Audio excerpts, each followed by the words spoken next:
The old penitentiary clung to the base of Blackstone Mountain like a wounded animal refusing to die.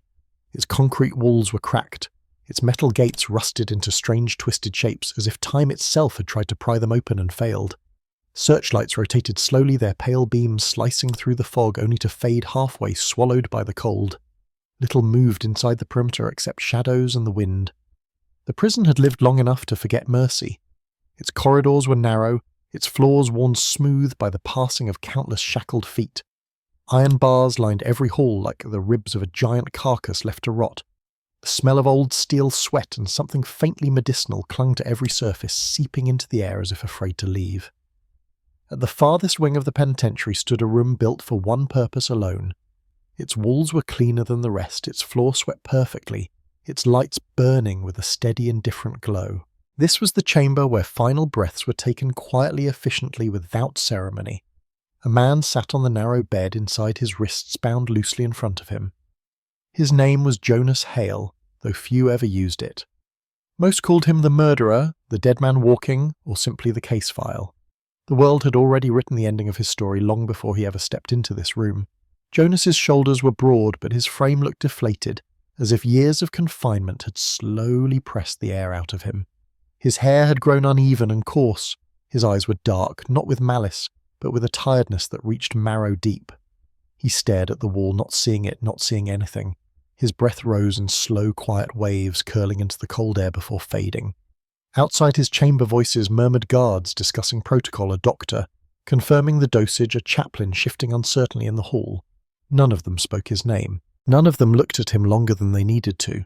He was already gone, in their minds, a formality waiting to be completed. The door opened with a muted groan. A man stepped inside. He did not wear a uniform.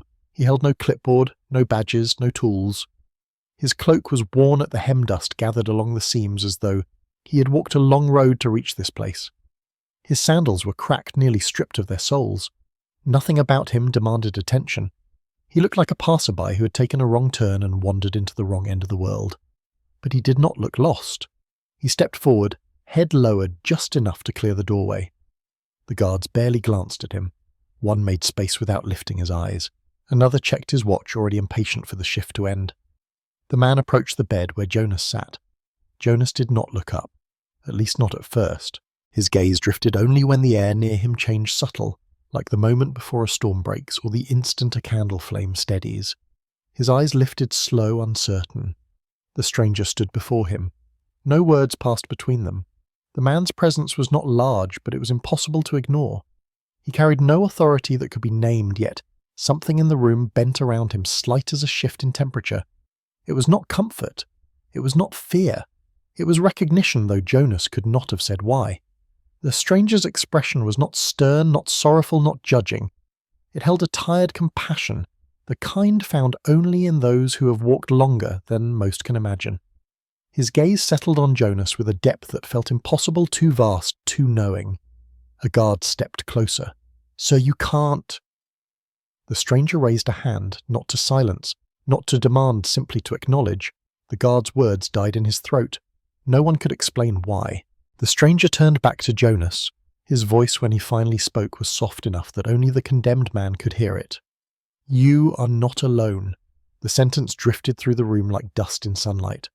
Simple, ordinary. But something inside Jonas tightened, a knot pulled taut after years of being ignored. His lips parted, but no words came. There was too much to say and no strength left to say any of it. The door behind them opened again. More officials entered.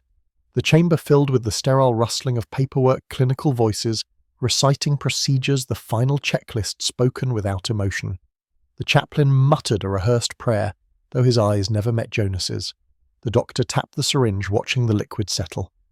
Jonas did not flinch as his wrists were secured to the bed. He did not resist the straps crossing his chest. His breathing remained steady, as if he had already accepted the end long before this night. But his eyes lingered on the stranger, not questioning, not pleading, simply searching. The stranger stepped aside, giving the officials room to work. He did not leave. He remained near the foot of the table, hands loosely folded, gaze steady.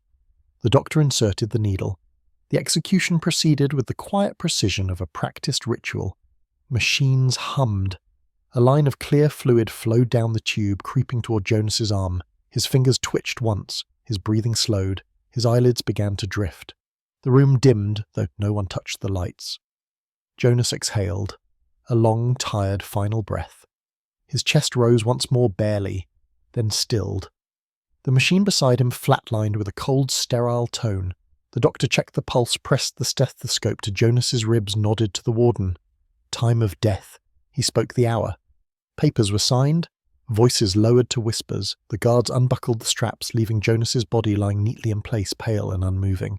They spoke of transfer schedules and end-of-shift meals as they shuffled toward the door. One by one they left. The chaplain, the doctor, the guards, the warden, until only the stranger remained. He stood beside the bodyhead, inclined slightly, not in mourning, but in acknowledgement, an acknowledgement of a life the world had dismissed without ever truly seeing it. The room settled into a heavy silence. The stranger closed his eyes, and in that silence something deeper than death entered the room. The room did not change, the light did not brighten. No wind moved through the air, no tremor lifted from the floor. Jonas's body remained still, the chill of death slowly settling into his limbs. His skin had taken on that unmistakable stillness. The living never carry the stillness that suggests not sleep but departure. Yet the stranger did not move away. He stood perfectly quiet beside the table, as though waiting for something only he could sense. His eyes remained closed, but beneath the lids the world shifted. The walls of the execution chamber seemed to blur, the colour draining from them like a water running from charcoal. The hum of the machines faded. The scent of metal and antiseptic dissolved, replaced by something older earth dust smoke breath. The stranger inhaled as though drawing a curtain aside. And Jonas's life opened before him, not as memory, not as dream, but as truth. A child sat alone on a cracked concrete floor, knees pulled to his chest. The room around him was dim, its wallpaper peeling in long curling strips. Outside shouting slammed against the windows like fists. Inside the air shivered with tension. The child's name Jonas meant nothing to those who lived here. He was simply the smaller one, the quiet one, the one easiest to overlook. Jonas's hands were small but already roughened. His bare feet rested on a cold patch of floor where the heater had long stopped working. His stomach growled, but the hunger no longer frightened him. It was the old companion, familiar and dull-edged. In the other room, a man's heavy steps shook the floorboards. A voice slurred with alcohol spat curses, each louder than the last. Something crashed. A woman cried out, her voice thin and brittle like glass about to break. Jonas curled tighter. The stranger watched through. The child could not see him. His expression did not harden, did not soften. It deepened, as if each sight carved another line inside him. Another crash. Another cry. Jonas stood. His legs trembled, but he forced them to move. Carefully, quietly, he stepped into the hallway, pressing his back against the peeling wall. From there, he saw the man, his father, towering over his mother, fist-raised rage flaming across his features. Beside them, a small girl clung to a torn blanket, eyes wide with terror. Jonas's breath caught. His body moved forward before his fear had time to argue. He stepped between the man's raised arm and the girl's trembling form. His small shoulders lifted like a shield, too thin for the blow it would receive. The man paused, just for a moment. Then the strike came, not with restraint, not with remorse, but with the force meant for another. Jonas fell back from the impact, his head striking the edge of a broken table. The noise was sharp. The room froze. His mother screamed. The scene trembled, then dissolved. Darkness filled the next memory. Jonas, now older, walked through an alleyway slick with rain. The streetlights flickered, barely illuminating the puddles that mirrored the hungry shadows. Jonas's clothes hung loose on his frame, his shoes worn down to thin rubber. A bag of scraps bread about to mould a bruised apple swung from his hand. He had taken them from a dumpster behind a restaurant, avoiding the rats that had arrived before him. Ahead, a figure hunched beneath a cardboard shelter. An old woman, skin the colour of ash eyes, half closed. Her lips trembled without sound. Jonas hesitated. Then, without a word, he placed half of the food beside her, arranging it carefully, so it wouldn't fall into the rainwater pooling around her shelter. She did not look up. She did not thank him. She may not have known he was there. Jonas walked away. The stranger saw every moment. A field appeared next. Dry grass swayed under a brittle sky. Jonas stood facing a group of older boys, their fists clenched, circling a younger child. The child's nose bled, his knees bruised. The boys laughed, shoving him back and forth like a toy passed between cruel hands. Jonas stepped forward. He said nothing, he rarely did, but something in his posture stilled the laughter. One boy lunged toward the child again. Jonas moved faster, pushing the younger boy aside and taking the blow square in the ribs. Another hit followed, then another. Jonas turned his back to shield the child curling around him like a battered shield. He did not lift his fists. He did not fight back. He only endured. When the older boys finally left, bored and breathless, Jonas lay in the dirt, coughing. The child he had protected reached out a trembling hand, but Jonas pushed it gently away. "Go home," he whispered. The child ran. Jonas remained blood soaking into the earth beneath him. More scenes unfolded. A shop clerk accusing Jonas of stealing when he had taken nothing. Jonas kept silent to protect the real thief, a friend desperate for medicine for his mother. A night when Jonas found a stray dog shivering behind a dumpster and stayed beside it until dawn, whispering to it softly so it wouldn't die afraid. A moment when his sister, grown, now cried in his arms, terrified after a man followed her home. Jonas stayed awake the entire night guarding the door with a kitchen knife he hoped he wouldn't have to use. The knife glinted. In another memory, Jonas, older, stronger, his face gaunt but resolute. A man cornering his sister in a deserted alley. A struggle, a shout, a flash of steel. Blood blooming across concrete like a terrible flower. The man fell. His sister sobbed. Jonas dropped the knife. He called the police. He said nothing. He confessed when the questions came. He bore the weight of the axe not because he believed he deserved death, but because he believed his sister deserved a chance to live without fear. The stranger watched it all, not as a judge, not as a witness, as someone who knew what the world never cared to see. Then the memories slowed. The final nights in prison. Jonas giving his blankets to another inmate shivering from fever. Jonas helping a guard lift a fallen box without being asked. Jonas praying not for himself but for his sister, who he hoped would never learn how he died. Each moment small, unnoticed, uncounted, but not here, not before these eyes. The memories faded. The execution chamber returned. Jonas's body lay still strapped to the metal table, skin pale as cooling marble. The stranger opened his eyes. They held sorrow. They held understanding. They held the weight of everything the world had never seen. He placed his hand over Jonas's cold chest. "You carried more than anyone knew," he whispered. "You walked through fire with no one to call your name." His palm rested lightly with a tenderness the room had never known, and the silence deepened thick and heavy, settling around them, like a truth the earth itself had been waiting to exhale. The execution chamber sat in its familiar stillness, but around the stranger the air felt heavier, as if the walls themselves leaned closer to listen. His hand remained upon Jonas's unmoving chest, and though no breath stirred beneath his palm, he did not withdraw it. His eyes lowered. His voice did not rise. Nothing outward shifted. But within the veil that only he could part, another door opened, and the world behind Jonas's final secrets was laid bare. The first scene emerged like a bruise beneath the skin, dark and painful. Jonas crouched beside a dumpster behind an abandoned factory. Night pressed thickly around him. His breath came ragged, not from fear but from exhaustion, so deep it trembled through his bones. His shirt clung to his side, soaked with blood, not entirely dried. His fingers shook as he pressed a torn piece of cloth against the wound. He had been stabbed hours earlier. The blade had cut deep, slicing his flesh as he shielded a child whose name he never learned. The attacker's older boys from a street gang fled when they realized Jonas would not back down even as blood pooled at his feet. The child had escaped. Jonas had not seen where he ran.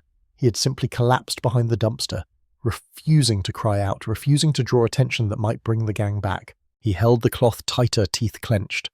The stranger watched him with a sorrow that deepened with each laboured breath. Jonas endured alone, not because he wanted to, but because no one had ever taught him another way. The memory dissolved like smoke. A new scene took shape. A small convenience store, shelves dimly lit by flickering bulbs. Jonas stood near the counter, a bottle of cheap medicine clutched in his hand. Across the aisle, an older man, thin, trembling, desperate, stared at an empty wallet. His daughter lay in a hospital bed, bones, brittle lungs, wheezing, her condition worsening. He could not afford the medicine. The clerk's voice rang out sharply. "Someone stole from the shelf." Jonas turned. He saw the panic in the old man's eyes before the accusation even came. You! The clerk snapped. Show me your pockets. Jonas could have spoken. He could have pointed to the trembling hands, the trembling wallet. He could have told the truth. Instead, he placed this bottle on the counter and lifted his hands. It was me, he said. The clerk seized him by the collar, dragging him toward the back room. Jonas did not resist. He kept his eyes lowered, absorbing the surrounding threats, the blows that followed. The old man escaped quietly out the door, tears cutting lines down his face. The memory cracked at the edges, then vanished. Another moment rose quieter but sharper. Jonas sat on the edge of a worn mattress in a room barely large enough to hold it. Rain hammered the roof. The door rattled with wind. His sister knelt beside him, eyes swollen with fear. Her hands trembled, twisting the hem of her shirt. He'll come back, she whispered. Jonas did not ask who. He did not need to. He already knew. The man who'd followed her home for weeks.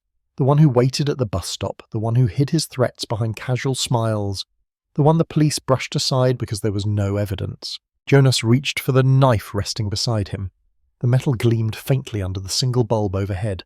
Sleep, he murmured. His sister shook her head. Jonas, you can't, but he already stood. He placed a gentle hand on her shoulder. Sleep, he repeated softer. She obeyed only because she trusted him more than she trusted her own fear. Jonas waited by the window, the entire night, knife pressed to his thigh. Breath-steady eyes unblinking. The man did not come, but Jonas remained awake until dawn, long after the danger had passed, his body unmoving, his resolve carved deep into his bones. The stranger felt that quiet devotion like a weight settling across lifetimes. Then the memory shifted. The alley. The confrontation. The act that would define Jonas in the eyes of the world. His sister stood frozen at the dead-end eyes. Wide breath, fractured into thin pieces of terror. The man stepped toward her, voice low-threaded with threat. Jonas arrived at the mouth of the alley, chest-burning lungs screaming from the sprint. He did not shout, he did not plead. He stepped in front of her. For a heartbeat, time swayed. The stranger watched. Jonas trembled. His sister sobbed. Then the man lunged. The struggle was messy, frantic, unskilled. Fists collided. Bodies slammed against brick. A knife flashed. Jonas grabbed the man's wrist, twisted, stumbled. The blade rose again, aimed at his sister. Jonas took it. Not with his body, with his decision. He forced the man backward. The blade plunged into flesh, not Jonas's, not his sister's, but the attacker's own abdomen in the chaos. Blood spilled. The man collapsed.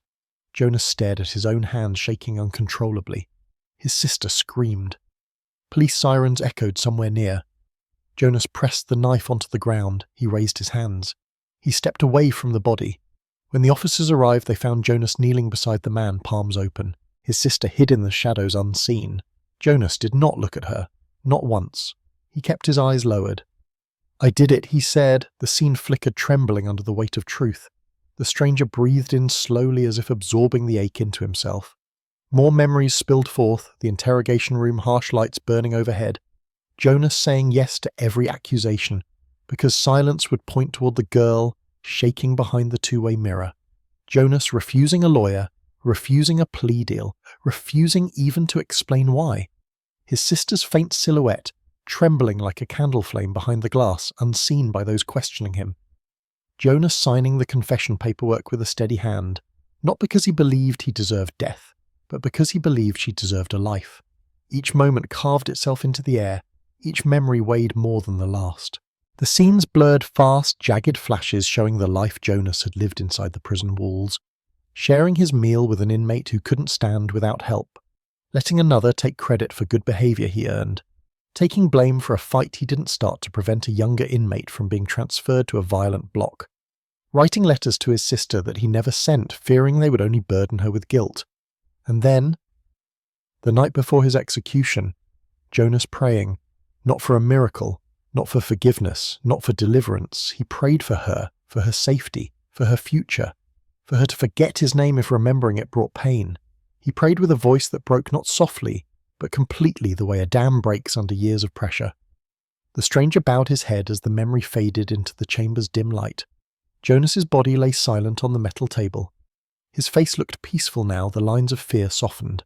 His hands rested open, palms upward, as though still offering something even in death. The stranger withdrew his hand just an inch, letting it hover above Jonas's heart. His voice came quietly. So much carried in silence, he murmured. So much endured without witness. The room seemed to exhale around him, the weight of truth filling every corner. No walls could contain it. No record could ever hold it. No judgment issued by human hands could reflect it. The stranger looked at Jonas, the dead man, the condemned man, the burden-bearer. "You were never what they believed," he whispered, "and heaven has seen all that the world refused to see." He lowered his hand again, letting his fingers rest gently against Jonas's chest.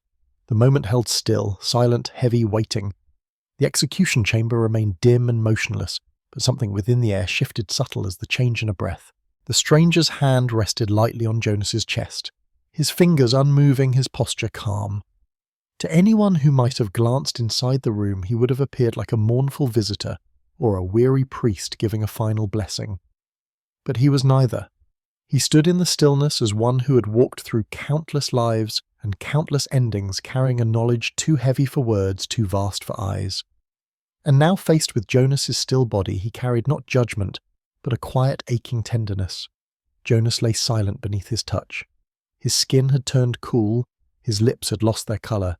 His chest did not rise. There was no breath beneath the ribs, no faint tremble of returning life. He was dead. The world had closed its book on him, stamping the final page with certainty. His file marked him as a murderer. His death certificate confirmed a life ended. His name would fade from memory, leaving behind only the crime written beside it. But heaven saw differently. The stranger inhaled slowly as though drawing the silence deeper into himself. His eyes drifted closed again, and another layer of truth peeled back. The next memory was small, so small it trembled like a candle flame in a storm. Jonas sat on the floor of his cell, head bowed, hands clasped. The prison was loud that night, filled with shouts from distant corridors, metal doors slamming, guards calling out orders. But Jonas remained still, his posture folded inward as if protecting something fragile. He whispered. The words trembled, barely audible, barely formed. "Please, let her be safe." He did not ask for mercy. He did not ask for release. He did not ask for his own life, only hers. The stranger watched him unseen by anyone but the truth itself. He felt the weight of the prayer, the rawness of a man who had spent his life carrying others through darkness while walking through his own alone. Another memory followed, coloured with humiliation. Jonas knelt on a gritty concrete floor, blood dripping from his split lip. A guard stood before him, baton still raised, breath heavy. Jonas hadn't fought back not once, because fighting back would give them reason to move him to a harsher block, one ruled by men who preyed on weakness. Jonas knew that if he was relocated, a young inmate he had quietly protected for months would be left defenceless. So he endured the blow, and the next, and the next. When the guard finally walked away, Jonas pressed his palm against the ground and slowly pushed himself upright. He spat blood, wiped his mouth with the back of his hand, and limped back to his cell. He sat on his bed, breathing through the pain. He never told the boy why it had happened. He never mentioned it to anyone. The stranger saw it all, letting the memory settle like dust over the cold chamber. Another moment rose, Jonas, a few weeks before his execution, speaking to a prison counsellor. His voice was quiet, measured. "If something happens to me," he said, "can you mail this?" He handed over a sealed envelope. The counsellor frowned. To who Jonas hesitated. He did not give his sister's name. He did not give her address. He listed a small charity instead, the place she sometimes visited as a child. "She'll find it," he murmured. "What's inside?" the counsellor asked. Jonas remained silent. He closed his eyes. He breathed in deeply. Just what I need to say. But the truth was this. The envelope was empty. He could not bring himself to burden her with his voice, his apologies, his final thoughts. He wanted her world free of him, free of the shadow his choices had cast. The stranger absorbed this moment with a pain that reverberated like a slow drumbeat. Jonas had been willing to vanish completely from the life of the only person he loved, if it meant she could breathe without guilt. Such acts rarely left records. Such acts rarely left witnesses. But heaven witnessed everything. The memories dissolved. The chamber returned. Jonas's corpse lay before the stranger, arms at his sides, palms open. Death had settled into him fully now, still cold complete. The stranger opened his eyes. His gaze rested on Jonas with profound understanding, as if seeing not the man's body, but the weight of every moment he had carried, every unspoken truth buried beneath the world's easy judgment. He did not speak at once. He let the silence stretch heavy and thick until it became something alive, something sacred. When he finally spoke, his words were soft enough to be mistaken for a breath. You were given burdens no one should bear alone. His voice did not echo. It settled. It soaked into the room like water into dry soil. He lowered his hand slightly, feeling the cold skin beneath his fingers. You protected others at the cost of yourself. His thumb brushed the edge of Jonas's ribs, tracing the outline of a life marked by sacrifice. You endured pain in silence so another would never feel it.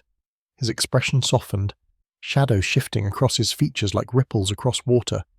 You walked a path carved by violence, yet offered gentleness where the world had none to give. He leaned closer, his forehead nearly touching Jonas's, and though the world named you guilty, heaven saw the truth. The room dimmed, not darker, deeper, the kind of depth where even sound grows hesitant. The stranger whispered, "Rest, Jonas, your suffering has reached its end."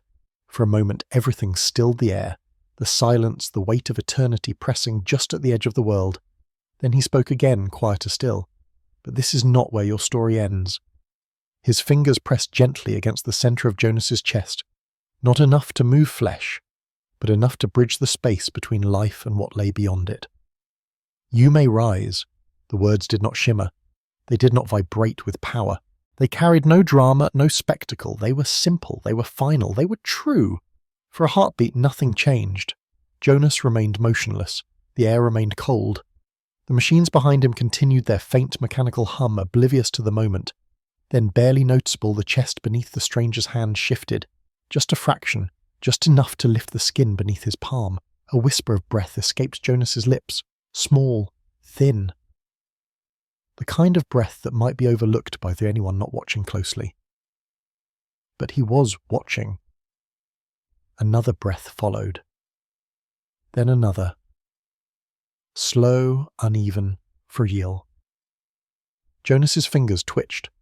The pallor of his skin warmed by a shade so subtle it might have been imagined. His eyelids fluttered. The stranger withdrew his hand, stepping back with the calm of one who had witnessed countless rebirths, and never once needed to announce them. Jonas inhaled sharply as though air had finally found him after a lifetime of searching. His eyes opened. Not confusion, not fear, not wonder, only stillness. As if he had walked a great distance and finally reached a place where the weight no longer clung to his bones. The stranger watched him with a soft, quiet relief that carried the echo of galaxies. "Welcome back," he murmured. No one else heard, no one else saw, but heaven had stretched a hand across the boundary of death, and Jonas Hale had returned. The breath that had returned to Jonas's chest lingered in the air like a secret not yet spoken. It was fragile, uncertain, as though the body it had re-entered was still deciding whether it had the right to claim life again. His lungs expanded, slow trembling, drawing in the cold scent of metal and antiseptic, then contracted, letting it slip out as quietly as it had come. His chest rose again. A pulse flickered in his neck. A thread of warmth crawled through his limbs. A faint tremor moved beneath his fingertips. Jonas was alive. But the room around him had not yet discovered this truth. The execution chamber stood still, carrying the heaviness of a death too recent to doubt. Papers confirming his end lay neatly stacked beside the machines. The straps that had held him down hung loosely against the sides of the table. The fluorescent lights hummed above him, indifferent to the miracle unfolding beneath them. Only the stranger saw. He watched Jonas's breaths grow steadier, each one dissolving the stillness of death. His expression did not shift into triumph. He did not smile. He simply observed, as if witnessing a natural process like dawn rising after a long night. Jonas's eyes fluttered open, not abruptly, not with panic, slowly, as though awakening from the deepest exhaustion a human soul could carry. His gaze unfocused at first, drifting across the ceiling. The lights blurred into white smears. His mind reached for understanding but found only quiet. His lips parted. An exhale slipped out. He looked unburdened. The stranger stepped back, allowing Jonas space to breathe, space to rediscover the world. Jonas turned his head, slightly muscles stiff, as if surprised that his body could move at all. His eyes met the form standing beside him. Recognition did not come in a jolt. It came like a memory long buried but never lost. His voice emerged hoarse thin. You. The stranger inclined his head, neither confirming nor denying. Jonas stared at him, trying to piece together the shards of the last thing he remembered. The needle, the fading breath, the deep quiet that had felt final. I died, Jonas whispered. The stranger's gaze softened. Yes, then why? His voice broke before he could finish the question. Before he could grasp what had happened, the door burst open. A guard stepped in holding a clipboard, prepared to finish some routine task. His eyes landed on the table, on the body that should not have been breathing, on the chest that rose steadily, on the eyes that stared back. The clipboard slipped from his hand and clattered to the floor. The guard stumbled backward. No. No. He slammed into the doorframe, nearly tripping over himself as he lunged down the hallway. Warden, doctor! Someone get in here. The stranger did not turn. He simply watched Jonas sit up slowly, painfully, as though relearning the movements of a body he no longer expected to inhabit. Footsteps thundered toward the room. There were shouts, keys rattling, orders barked in panic. Jonas lowered his gaze, bracing, but the stranger lifted a hand barely, and the clamour outside dimmed, not silenced but softened, as if distance had folded around the noise. You need not fear them, he said. Jonas tried to swallow, but his throat remained dry. What's happening to me? The stranger regarded him as someone might regard a question too vast for simple answers. You carried a truth the world refused to look at, he murmured, and the world condemned you for the shadow without ever seeing the man who stood within it. Jonas's breath quivered. Then why bring me back? The stranger did not answer immediately. Behind him the hallway erupted with voices again. The warden demanding explanations, the doctor insisting it was impossible, guards swearing under their breath as they forced themselves closer. Jonas flinched at the noise. The stranger turned slightly, placing himself between Jonas and the door. Because he said softly, "You are not meant to end in silence." The words settled into Jonas's chest like warmth after a long frost thawing something that had been frozen since childhood. The door finally crashed open. Guards poured in their faces, pale eyes wide with disbelief. The doctor pushed to the front stethoscope, trembling in hand. The warden followed, struggling to maintain authority, even as shock unravelled his composure. They stared at Jonas, breathing, alive, sitting upright. Impossible, the doctor whispered, stepping closer. His heart stopped. I confirmed it. I signed the... He broke off, staring at the stranger. Who are you? The stranger did not answer. The guards shouted for Jonas to lie back down. Jonas remained still, not resisting, not obeying, just watching. One guard raised his gun knuckles white around the grip. Step away from him. The stranger looked at the weapon with the disinterest one might give a dying candle. You do not need that, he said gently. The guard swallowed hard, his hand trembled. Sweat formed along his brow. The barrel lowered slowly, unconsciously, until it pointed at the floor. The warden's voice cracked. How is he alive? The stranger did not turn his head. Instead, he rested a hand on the railing of the table, grounding Jonas with his presence. You may argue about that for the rest of your lives, he said quietly, but the answer is not for you. Jonas stared at the floor. What happens to me now? The stranger regarded him. Then, for the first time since entering the chamber, he smiled. Not bright, not triumphant, but with a gentleness that felt like forgiveness made visible. What happens next, he said, is yours to walk. Light did not fill the room. Music did not swell. Nothing miraculous stirred in the air. Instead, the stranger stepped back, not dramatically, simply stepping away. And Jonas felt something inside him loosen. Not pain, not fear, not confusion, release. As if every burden he had carried, every scar, every secret, every sacrifice had been lifted from his shoulders and placed gently into hands capable of holding them. Jonas lowered his feet to the cold floor, feeling the ground not as a weight but as a promise. Behind them the guards remained stunned. The doctor's lips moved silently. The warden whispered prayers he hadn't spoken since childhood, but the stranger's eyes returned to Jonas. Walk, he said quietly. Not a command, not an order, an invitation. Jonas inhaled deeply, and for the first time since he was a boy hiding in a broken home, he felt no fear in the breath that followed. The hallway outside the execution chamber pulsed with voices urgent, frantic, laced with disbelief. The guards had retreated just far enough to gather their courage. The doctor paced in tight, jagged steps as though movement itself might produce an explanation. The warden stood stiffly, fingers pressed to his temple, whispering silent curses. No one entered the room, not yet. They watched Jonas from the doorway as though expecting him to collapse again, as though the breath inside him might vanish if they blinked too long. Their fear hung in the air thick enough to taste. Jonas remained seated on the table, breathing steadily, his hands resting on his knees. He did not look like a man resurrected. He looked like someone who had finally stopped running from an exhaustion that had chased him his entire life. The stranger stood beside him, quiet, patient, unbothered by the storm gathering beyond the threshold. His presence changed nothing in the room, yet altered everything. Even the fluorescent lights seemed to hum more softly when he turned his head. The warden finally spoke. What are we supposed to do with him?" the guard beside him muttered. "He died, sir. We all saw it. Then why isn't he dead now?" Another whispered.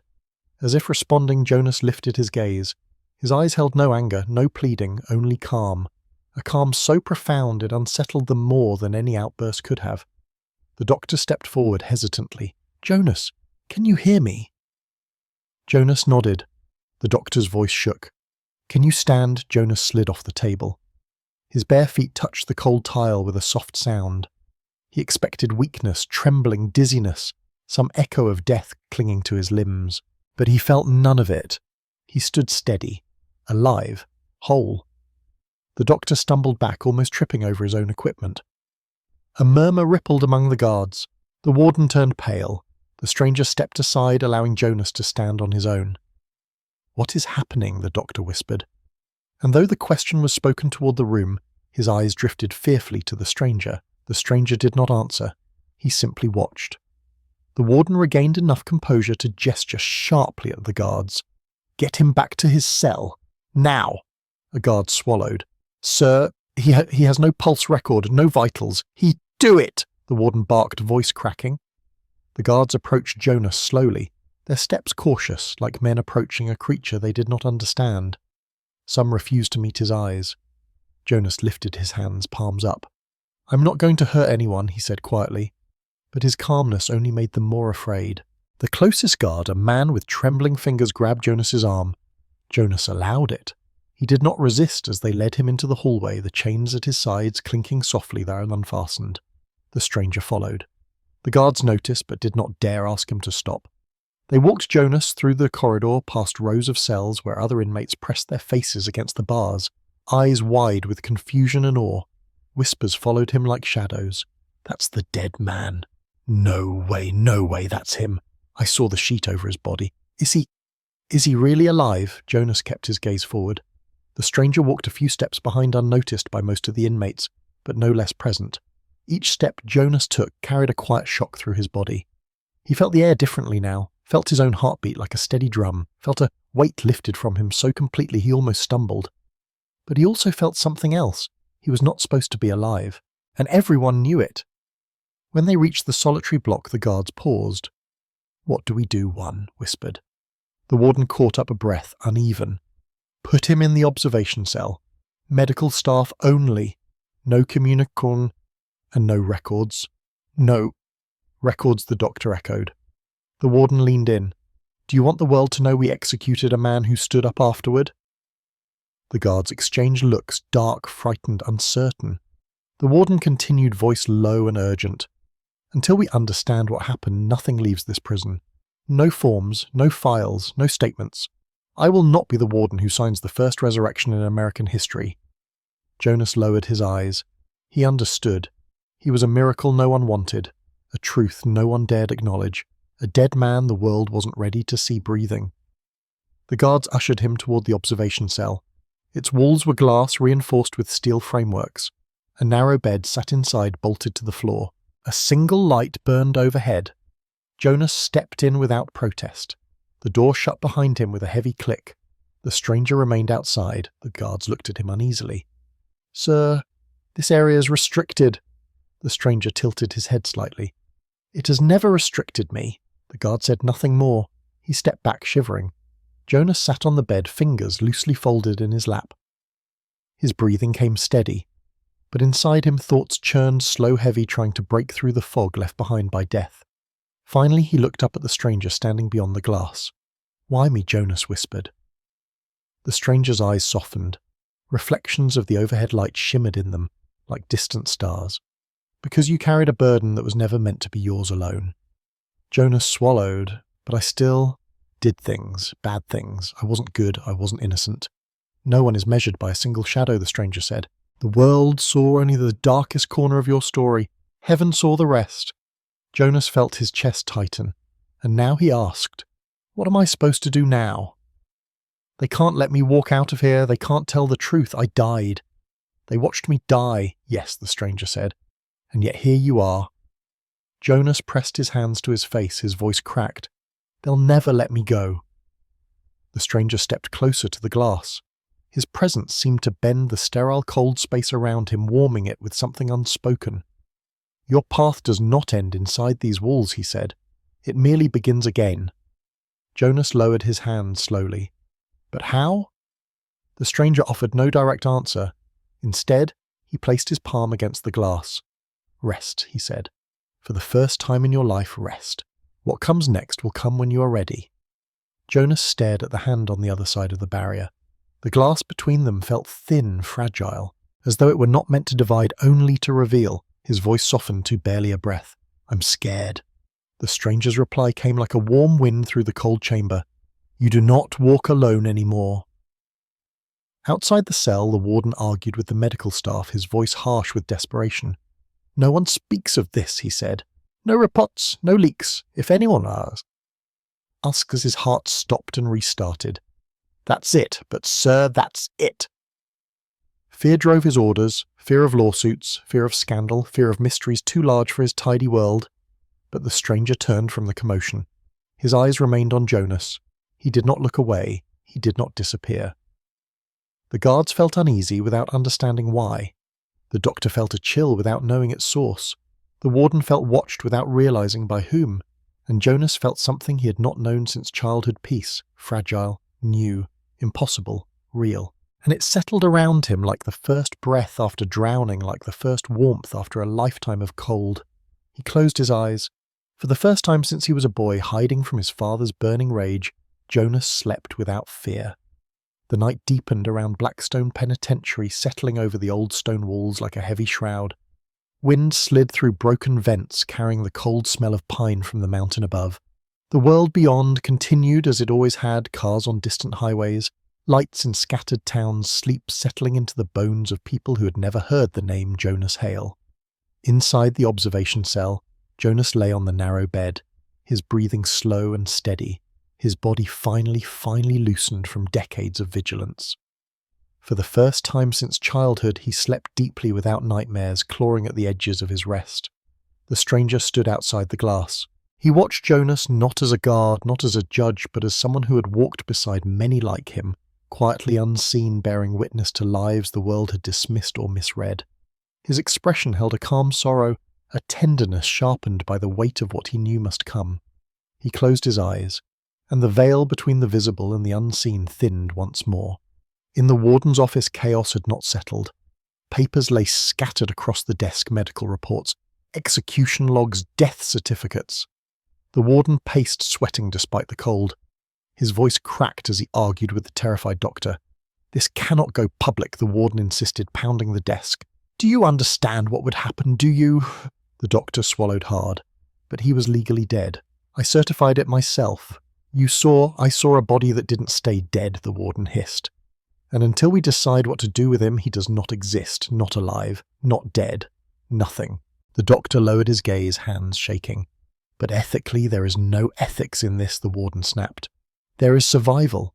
And if the world learns we killed a man who rose from the table, nobody in this building will ever know peace again." The fear in his voice was not merely fear of scandal, it was fear of the unknown. Fear of something greater than law or medicine. Fear of a truth that refused to fit within the confines of their authority. Elsewhere in the prison, inmates whispered through the bars. "I saw him," one said. "Swear on my life he was breathing." "You must be crazy. Nobody comes back from that." "I'm telling you, he did." Rumours snaked through the prison, like smoke, quiet, frightened, unsure. Some thought Jonas had survived the injection, some thought the guards had faked the execution, and a few whispered what none dared believe: that man ain't normal. No one dies and comes back. Maybe it wasn't him who came back. No one spoke too loudly, no one said the word miracle. Miracles did not belong in prisons. In the observation cell, Jonas stirred. He sat up slowly, rubbing sleep from his eyes. The light overhead buzzed faintly. His reflection in the glass looked different now, not younger, not stronger, but unburdened. He hardly recognized his own face without the weight of fear. The stranger remained near the glass. Jonas exhaled softly. "You're still here." "I am," the stranger said. Jonas lowered his gaze. "But they won't let me go." "No," the stranger agreed. "They are afraid of what they cannot name, and terrified of what they cannot hide." Jonas leaned forward, elbows on his knees. "Then what happens? Do I stay here forever?" The stranger stepped closer. "No wall can hold what has been set free," he said. "Not even prison walls." Jonas frowned, confusion clouding his expression. "Set free, I don't understand." The stranger watched him with a quiet patience. "Freedom is not a place," he said. "It is a state of the soul, and yours has been unchained."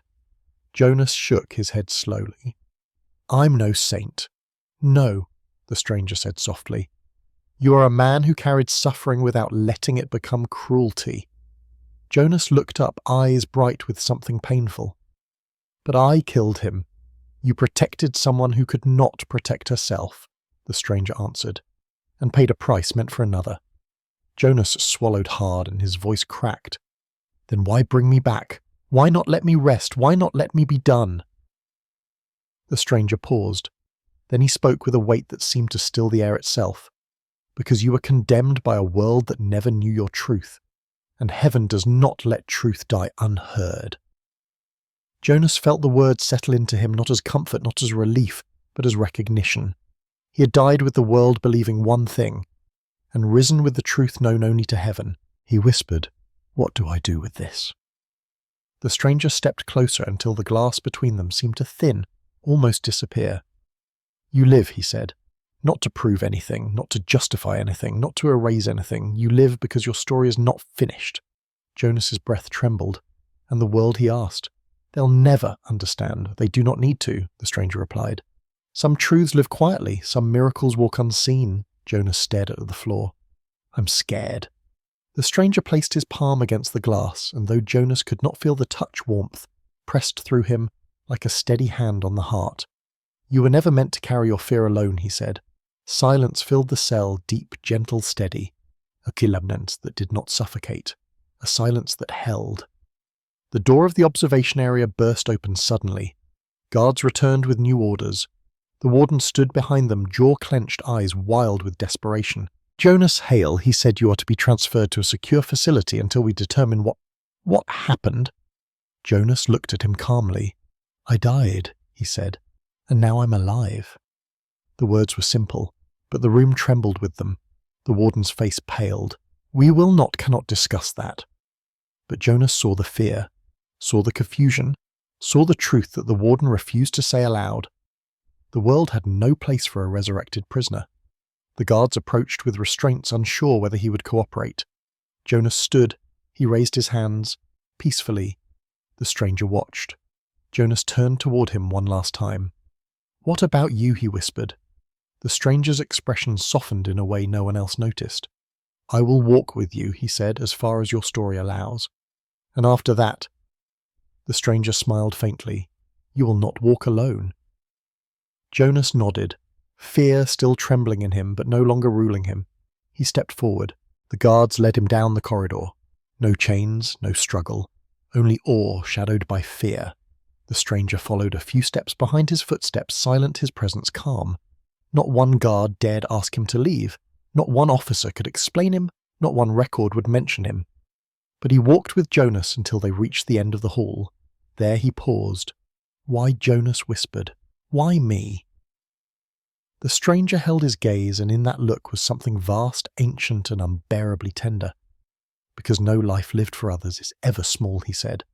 "And no sacrifice hidden from the world is hidden from me." Jonas exhaled shakily. Tears filled his eyes. The stranger added with a quiet that seemed to echo across the walls, "And heaven does not let truth die." Then he stepped back, letting Jonas be led away. Jonas looked over his shoulder as he rounded the corner. The stranger was gone. No flash, no sound, no sign. Only the faint warm imprint of a presence that lingered like breath in winter air. And Jonas Hale, a man once condemned, a man once dead, walked forward into whatever future waited for him, carrying with him the truth no one dared speak, and the miracle the world would never understand.